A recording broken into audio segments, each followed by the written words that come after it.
Das große persönliche und geistige Treffen der alten Streiter und Kampfgenossen. Und vielleicht hat mancher unter ihnen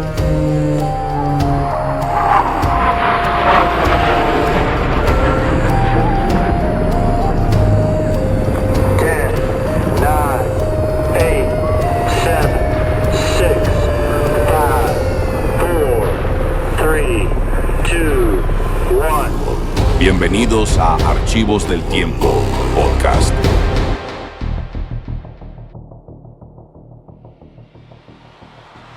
¿Por qué la independencia de Ucrania fue uno de los golpes decisivos que hicieron desaparecer a la Unión Soviética? ¿Cómo es posible que el imperio militar más temido del siglo XX no fuera derrotado por misiles nucleares, sino por papeletas de votación en un solo día de invierno? Es una locura. Pensemos por un instante en un mapa del mundo de los 80s. Al mirar hacia el este de Europa y el norte de Asia, había una inmensa mancha roja que dominaba el globo, la Unión Soviética. Así es. Una superpotencia global que parecía monolítica, permanente, como si estuviera tallada en piedra, o sea, inamovible. Pues sí, era una estructura geopolítica que, digamos, definía el orden mundial.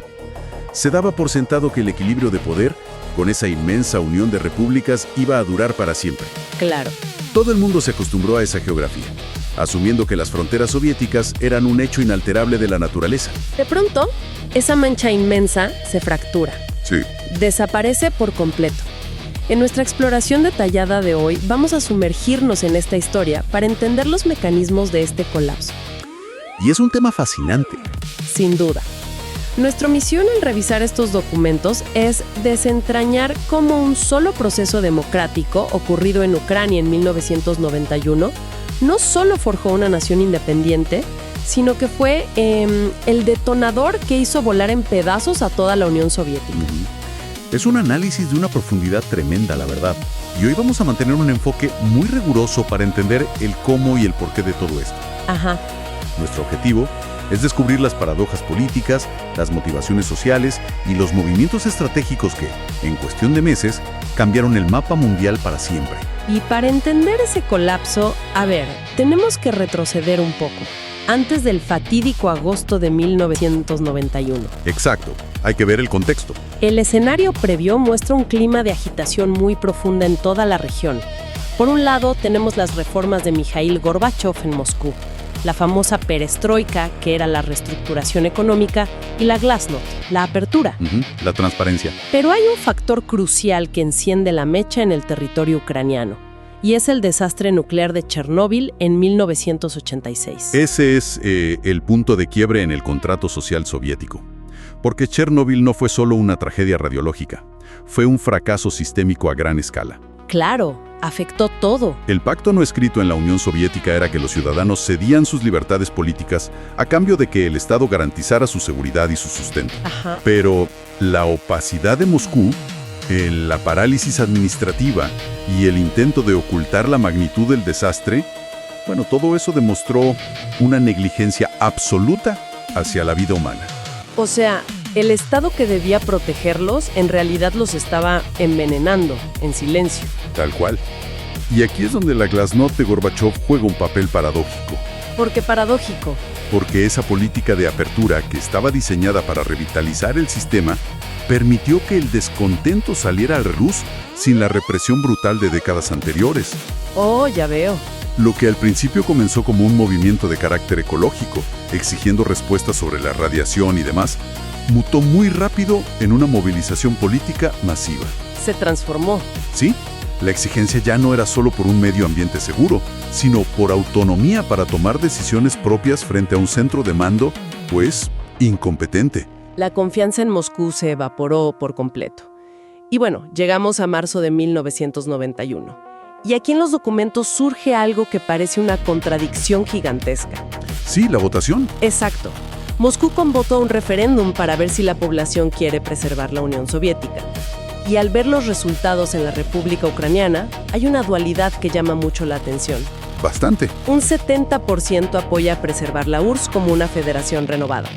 Pero en esa misma votación, los líderes locales añaden otra pregunta, y un 80% vota a favor de ser un Estado soberano bajo sus propias leyes. Es una paradoja en las urnas que, confunde a muchos al revisar la historia por primera vez. Pareciera que la población pedía dos cosas opuestas al mismo tiempo. A ver, intentemos desempacar esto con una analogía para que quede muy claro. Adelante. Es como si una comunidad de vecinos decidiera hacer una remodelación estructural de una casa muy antigua. La gente quería arreglar por completo los cimientos, exigir su propio espacio y poner sus propias reglas, lo cual sería la soberanía. Claro. Pero a la vez tenían pánico de demoler el edificio entero, que representaba a la URSS, porque no sabían si el techo se les iba a caer encima. Querían reglas propias sin abandonar la seguridad del techo común.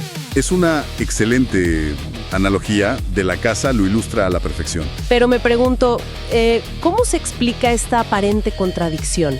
¿Era un simple miedo al cambio radical o había una estrategia política de fondo? Pues la respuesta es que no era una contradicción irracional, sino un proceso de transición muy calculado por parte de las élites locales y de la población. ¿Calculado? Sí, no era un miedo paralizante, era prudencia táctica. Si miramos hacia atrás, en julio de 1990, ya se había firmado la Declaración de Soberanía Estatal. Ajá. En ese documento, la República establecía, con un lenguaje muy cuidadoso, que sus leyes tenían supremacía sobre las leyes soviéticas. Estaban preparando el andamiaje legal e institucional. O sea, preparando el terreno. Exacto. Querían asegurar el control de sus recursos y su economía, pero sin provocar una ruptura abrupta que pudiera desatar una represión militar desde Moscú. Era avanzar un paso a la vez, probando los límites del sistema. Un paso a la vez, midiendo el terreno, hasta que de pronto alguien pisa el acelerador a fondo y el panorama entero cambia. Así es. Todo ese equilibrio cuidadoso vuela por los aires el 19 de agosto de 1991. Moscú entra en caos total. Ocurre el intento de golpe de Estado en Moscú, un momento crítico. ¡Wow! La línea dura del Partido Comunista, digamos el sector más conservador y militarista, intenta derrocar a Gorbachov. Su objetivo era revertir todas las reformas, cancelar la perestroika y volver a un régimen centralizado y de mano dura. Sé por las actas que la historia se acelera aquí de forma vertiginosa. Muy rápido. El golpe de la vieja guardia fracasa en cuestión de días, pero la onda expansiva llega a Kiev. El Parlamento ucraniano, la Rada Suprema, se reúne de urgencia el 24 de agosto. ¿Cuál fue la reacción en esa sala ante el peligro inminente de volver a una dictadura? La reacción fue un instinto de supervivencia política en su máxima expresión. Ese 24 de agosto aprueban el Acta de Declaración de Independencia. Ahí mismo. Ahí mismo. Un texto redactado deprisa en un cuaderno escolar por el exdisidente Levko Lukianenko. Y los números de esa votación en el Parlamento son asombrosos, casi absoluto. Desde los nacionalistas más fervientes hasta los comunistas más leales a Moscú, todos votaron por romper los lazos. Espera, aquí tengo que hacer una pausa porque esto me genera un ruido tremendo. Dime. Si el Parlamento ya tenía los votos, si aprueban la independencia por abrumadora mayoría a fines de agosto, ¿por qué esperar 3 meses enteros, hasta el 1 de diciembre, para validarla en un referéndum popular? Es una gran duda. O sea, en un momento de tanta inestabilidad, con el Imperio Soviético en crisis y los militares en Moscú furiosos por el fracaso de su golpe, ¿no era un riesgo monumental darle tiempo al Kremlin para reorganizarse y enviar los tanques? Parecería que sí. ¿Por qué no cerrar el asunto el mismo 24 de agosto y ya? Es una observación muy aguda. Y a primera vista sí, parece un riesgo letal.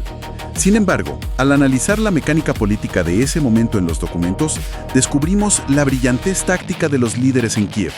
Ajá. Esta demora no fue por indecisión. Fue el resultado de un compromiso histórico fundamental entre dos facciones que hasta ese día eran enemigas mortales. ¡Enemigas! ¡Wow! Por un lado tenías a la oposición democrática, liderada por figuras como Igor Yukhnovsky, y por otro, a la mayoría comunista, representada por Alexander Moros. ¿Me estás diciendo que los comunistas locales y los demócratas disidentes se sentaron a pactar cómo destruir la era soviética? Tal cual. Ambos grupos, a pesar de su odio mutuo, compartían un análisis muy frío de la realidad. O sea, ¿pragmatismo puro? Sí, Ellos comprendieron que una simple votación de unos cuantos diputados asustados en un parlamento no sería suficiente escudo. Claro, Moscú podía aplastarlos. Sabían que Moscú podría recuperarse del caos, reorganizar sus fuerzas y argumentar en el futuro que la decisión del 24 de agosto fue, ilegítima. Un acto de rebelión de una minoría sin respaldo popular. Ya entiendo. Para evitar que el Ejército Rojo entrara a restaurar el orden, necesitaban que la legitimidad de la nueva nación fuera de un rigor absoluto, un blindaje incuestionable a nivel interno y ante la comunidad internacional. Ajá. Y la única herramienta capaz de construir ese muro de contención pacífico era un mandato directo del pueblo. Un referéndum vinculante. Exacto. Ya veo. No bastaba con declarar la independencia en una sala a puertas cerradas. Necesitaban que millones de ciudadanos salieran a la calle y estamparan su firma en esa decisión para que el mundo entero tuviera que reconocerlos. Y vaya que lo hicieron. Esto nos lleva al día que cambió el curso de la historia moderna, el 1 de diciembre de 1991. ¿Cómo fue el ambiente y cuáles fueron los números reales de ese referéndum? Pues los números reflejan un consenso social fenomenal, algo muy poco común en procesos de esta magnitud. La participación electoral superó el 84%. Muchísima gente. De todos esos votantes que acudieron a las urnas en pleno invierno, un 92.26% marcó sí a la independencia. Fue un mensaje ensordecedor. Y al explorar los detalles, noto en los registros un factor geográfico que rompe muchos mitos. Así es. A menudo se piensa en divisiones regionales muy marcadas, pero los datos de ese día muestran un barrido total a lo largo y ancho del territorio, sin excepciones. Ese dato es de vital importancia, fíjate. El apoyo fue mayoritario en todas y cada una de las 27 divisiones administrativas. En todas. Las regiones del este industrial como el Donbass, con una enorme población de habla rusa y fuertes lazos económicos con Moscú, votaron a favor con casi un 84%. ¡Qué impresionante! Incluso la península de Crimea, que albergaba la flota del Mar Negro soviética y tenía una demografía muy distinta, respaldó la independencia con un 54%, y la ciudad militar de Sebastopol con un 57%. Es decir, desde los mineros del carbón en el este hasta los marineros en la costa sur, todos decidieron cortar el cordón umbilical. Todos. Y fíjate, el mismo día de ese referéndum triunfal se celebran las primeras elecciones presidenciales. Aquí es donde nos topamos con lo que considero la gran ironía de este evento histórico. Así. Tenemos a dos candidatos principales compitiendo por liderar esta nueva nación. Por un lado está Vyacheslav Chornovil. El disidente. Exacto, un líder disidente, un hombre que pasó gran parte de su vida en campos de trabajo soviéticos sufriendo por la causa de la independencia. Y por otro lado, Leonid Kravchuk, El aparato del Estado. el antiguo jefe ideológico del Partido Comunista en la República, el rostro absoluto del viejo establecimiento. Es el choque de dos trayectorias vitales opuestas en todos los sentidos posibles. Y el resultado es fascinante. A ver, el pueblo acababa de exigir un cambio revolucionario, la independencia total del yugo soviético. Pero a la hora de elegir quién capitanearía ese nuevo camino, eligieron al símbolo máximo del antiguo régimen. Kravchuk aplastó en las urnas con más del 61% de los votos, frente al 23% de Chornovil. Es una diferencia enorme. Pensemos en esto usando otra analogía, a ver si tiene sentido. A ver. Es como si una enorme corporación estuviera quebrando por la incompetencia de su director mundial. Los gerentes de una sucursal regional deciden comprar su propia oficina para salvar sus empleos. Ajá. Y en lugar de poner a cargo al activista sindical que siempre denunció los abusos de la empresa, deciden nombrar como nuevo jefe al mismo gerente corporativo que lideraba la sucursal bajo el sistema anterior. Es muy buena analogía. ¿Cómo se explica que la población prefiriera al guardián del viejo orden para inaugurar el nuevo? Tu analogía corporativa da en el clavo, porque captura la esencia de la supervivencia institucional. Kravchuk fue, ante todo, un maestro del pragmatismo político. Pragmatismo. Sí, él es el arquetipo de lo que luego se bautizó como el comunista nacionalista. Durante la crisis, Kravchuk comprendió algo fundamental, y es que la construcción de un Estado independiente no podía sostenerse solo con el fervor moral de los disidentes. O con los poemas patrióticos. Exacto. Requería el control de la maquinaria del Estado, y él sabía cómo operaban los engranajes, supo unificar al país al forjar una alianza silenciosa con la nomenclatura. ¿Y qué papel juega esa nomenclatura, esa élite burocrática, en este cambio de bando? Un papel decisivo. Kravchuk les envió un mensaje muy claro a las élites locales, a los directores de fábricas, a los jefes policiales y a los burócratas. ¿Qué les dijo? Básicamente les dijo: Moscú se hunde, pero si apoyamos la independencia, ustedes conservarán su poder, sus fábricas y sus privilegios en este nuevo país. ¡Wow! Un trato irresistible. Kravchuk les demostró que su supervivencia política e influencia económica pasaban por cortar lazos con el Kremlin. Además, para la población general, Kravchuk representaba la estabilidad. Claro, el miedo a lo desconocido. La gente quería el cambio de estatus, querían librarse de los desastres de Moscú, pero temían el caos y la guerra civil. Al elegir a Kravchuk, la mayoría, en especial en el este y sur del país, sentía que votaba por una transición pacífica, ordenada. Apaciguando temores. Así es, apaciguando los temores de los sectores más conservadores. Votaron por un divorcio sin romper la vajilla. Exacto. Y esa transición pacífica en Kiev tuvo un efecto sísmico de inmediato en Moscú, porque la salida de este territorio en particular no fue una más en la lista. No, para nada. Fue el golpe de gracia definitivo para el Imperio Soviético. Fue un impacto estructural imposible de superar. Hay que dimensionar el peso de esta república en el tablero soviético. Era inmenso, ¿verdad? Era la segunda entidad más poderosa a nivel económico, demográfico y político, solo superada por Rusia. Aportaba una base industrial colosal, una producción agrícola que alimentaba a buena parte de la Unión y una población enorme.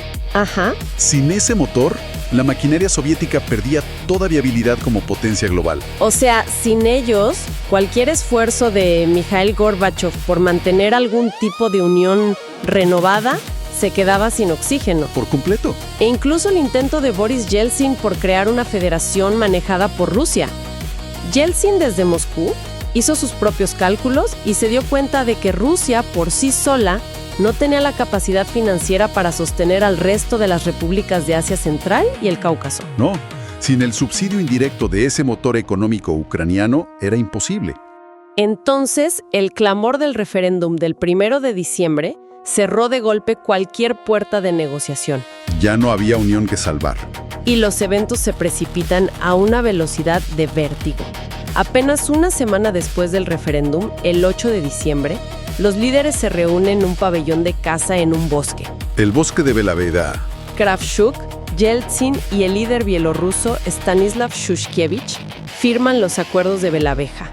Ese documento es la partida de defunción oficial. Sí, la estocada final. Declara con una frialdad burocrática que la Unión Soviética ha dejado de existir como sujeto de derecho internacional.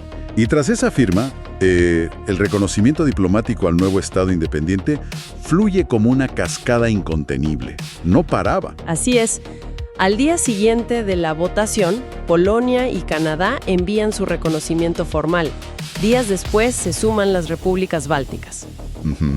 Para el 25 de diciembre, Estados Unidos hace lo propio. Y ese mismo día, en una imagen que definió el siglo XX, la bandera roja con la hoz y el martillo desciende del Kremlin para no volver a subir. Es una imagen icónica. Y ahora, si elevamos la mirada para entender este colapso desde una perspectiva más amplia, es crucial incorporar en este debate la teoría estructuralista que plantean algunos investigadores, como el académico Edward Walker, citado en las fuentes. A ver, cuéntame de esa teoría. Su análisis revela una paradoja deslumbrante. ¿Cuál es? Que el propio sistema soviético, en su diseño original, fabricó las herramientas jurídicas que se usarían para su propia destrucción. A ver, explícame los engranajes de esa teoría. ¿Cómo es que los arquitectos del imperio más centralizado del mundo construyeron su propia trampa legal? Tenemos que remontarnos a la fundación misma de la Unión Soviética en 1922 y a sus constituciones posteriores, en especial la de 1977. Ok, vamos allá. Los líderes soviéticos querían diferenciarse del antiguo imperio ruso zarista, al que consideraban una prisión de naciones. Claro. Para proyectar una imagen de hermandad socialista y unión voluntaria, reconocieron de manera formal las identidades nacionales de sus repúblicas. Les dieron fronteras delimitadas, himnos y burocracias propias. Les dieron forma institucional. Exacto. Y lo más asombroso de todo, incluyeron en la Constitución el derecho legal, explícito y soberano a la secesión libre de cualquier república. O sea, un botón de autodestrucción integrado en la Constitución. Tal cual. Pero supongo que nunca imaginaron que alguien se atrevería a pulsarlo. En absoluto. Era pura propaganda. Una fachada legal. Estaban convencidos de que nadie intentaría usar ese derecho, porque el Partido Comunista y el aparato de seguridad del Estado mantenían un control centralizado asfixiante. Nadie iba a retar al partido. Claro.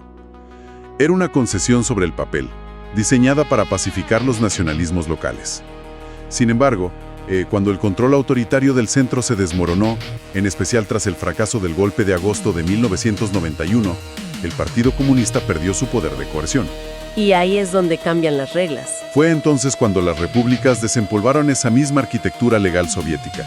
Utilizaron sus fronteras delimitadas por Moscú y ese derecho constitucional a la secesión para reclamar su independencia frente al mundo. Todo bajo una fachada de absoluta legalidad. Todo de manera muy legal, sí. Utilizaron las reglas del juego soviético para darle jaque mate al rey soviético. Es fascinante. Es un concepto histórico impresionante. Años más tarde, el propio Vladimir Putin describiría este diseño constitucional, claro, desde una óptica de lamento imperial, como una bomba de acción retardada dejada bajo los cimientos del Estado. Una bomba de acción retardada. Sí. La estructura federal soviética, que estaba pensada para controlar, fue la misma estructura que facilitó una desintegración rápida y sin una guerra civil a gran escala en ese momento. ¡Qué ironía tan profunda! Y esto nos lleva al final de nuestra exploración de hoy. Al reunir todas las piezas de este inmenso rompecabezas histórico, el panorama de 1991 resulta asombroso en su complejidad y en su rapidez. Sin duda. Observamos la alineación de factores muy precisos que crearon, una tormenta perfecta. Primero, presenciamos el colapso de la confianza entre el ciudadano y el Estado, tras el desastre de Chernóbil. Un trauma que despertó a la sociedad civil de su letargo y rompió el miedo a protestar. Luego, el pánico palpable al retorno de la tiranía, provocado por el golpe militar de agosto en Moscú, que obligó a las élites a actuar. A moverse rápido. Y por último, una estrategia legal y política magistral. En lugar de declarar la independencia por decreto y arriesgarse a una invasión sangrienta, optaron por la vía de un referéndum popular vinculante. Forjando alianzas impensables. Alianzas entre comunistas y disidentes para garantizar una transición pacífica y el reconocimiento internacional. Fue esa combinación, fíjate, de movilización popular genuina desde abajo y pragmatismo político extremo desde arriba, lo que permitió el nacimiento pacífico de una nación. Claro. Al analizar estos eventos con la distancia que nos da el tiempo, es innegable el alcance geopolítico de este proceso. Presenciamos un movimiento estratégico que, utilizando urnas y papeletas en un crudo invierno, firmó el acta de defunción de un imperio nuclear. Lo cual nos deja con una reflexión bastante profunda para llevarnos a casa. Comenzamos nuestra charla recordando ese mapa inmovible de los años 80. La mancha roja. Esa vasta extensión que el mundo entero creía eterna. Si una superpotencia global, armada con miles de cabezas nucleares y un aparato de seguridad formidable, pudo desmoronarse desde sus propios cimientos debido a la fuerza de un referéndum pacífico en cuestión de meses. Es para pensarlo. ¿Qué tan permanentes son en verdad las fronteras, las alianzas y las realidades políticas que hoy damos por sentadas? Vivimos asumiendo que el orden mundial actual es sólido como una roca. Y tal vez no lo es. Pero las superpotencias de nuestra era, sin importar cuán inquebrantables parezcan en la superficie, podrían albergar grietas estructurales tan frágiles como las de aquel imperio en el verano de 1991. Es un recordatorio poderoso. La historia humana es fluida, las estructuras de poder son temporales y los cimientos del orden global pueden cambiar de dirección con una rapidez asombrosa cuando la voluntad de una población decide que es tiempo de tomar otro rumbo. Ha sido un debate analítico del más alto nivel. Sin lugar a dudas, un espacio para analizar a fondo los mecanismos del poder y recordar que la historia nunca está terminada de escribir. Gracias por guiarnos a través de este intrincado laberinto histórico. Nos encontramos en nuestro próximo debate para seguir descubriendo los engranajes del mundo. El viaje por la historia nunca termina, solo espera el próximo destino. Nos reencontramos pronto.